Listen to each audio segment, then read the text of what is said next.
It's many parents' worst nightmare, a phone call that there's a gunman at school. But a program funded by the Department of Homeland Security is giving law enforcement in Montrose special training to keep children safe there. KKCO 11 News reporter Brian Shalonsky live in the studio helping you know more about the terrorism responder course. Brian. Well, Glenn, it's been 13 years since the Columbine High School massacre, but many people here in Colorado remember it like it was yesterday. But as you're about to see in this KKCO 11 News exclusive, police are now learning new counterterrorism tactics to respond quicker and with more force in hopes of preventing another tragedy. Running, screaming, that's it, you got it, go on the way, and gunshots. Not a typical day at Montrose High School. It is nerve-wracking, like a roller coaster ride, really. As police get hands-on training. It's amazing how fast you get bogged down. In case of a school shooting. It's against human instinct to go towards gunfire, but for officer safety, they have to learn to head straight into it. Schools are still a vulnerable target, so are small, and they need to be protected. Officers need to be specifically trained on how to respond in an environment like that.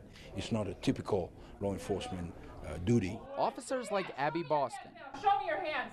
We're using Sims guns, airsoft guns, so we know if we get shot, what it feels like. We're trying to shoot the bad guys, and it's as real as it can possibly be without it being real. Learn the latest counterterrorism techniques. There's a new tactic that we've developed that works a lot faster, a lot more effectively, as well as safer for the officer and the people that are in the school. From an internationally recognized program. The active shooter scenario is one of the biggest threats in Colorado and also in the United States, I'm sure. That also helps teachers. 2 people would be positioned like behind the door on each side, and as soon as they came in, one was to rush high for the arms and the other was to rush for the knees. And students. take a left at the end of the hallway, Just to listen to any more info if the SWAT team ever asks like what the shooter is. Learn their roles in the chaos. It's best to just stay calm because like it'll definitely be intense, so there's no need to like completely panic because that just makes it harder for the police.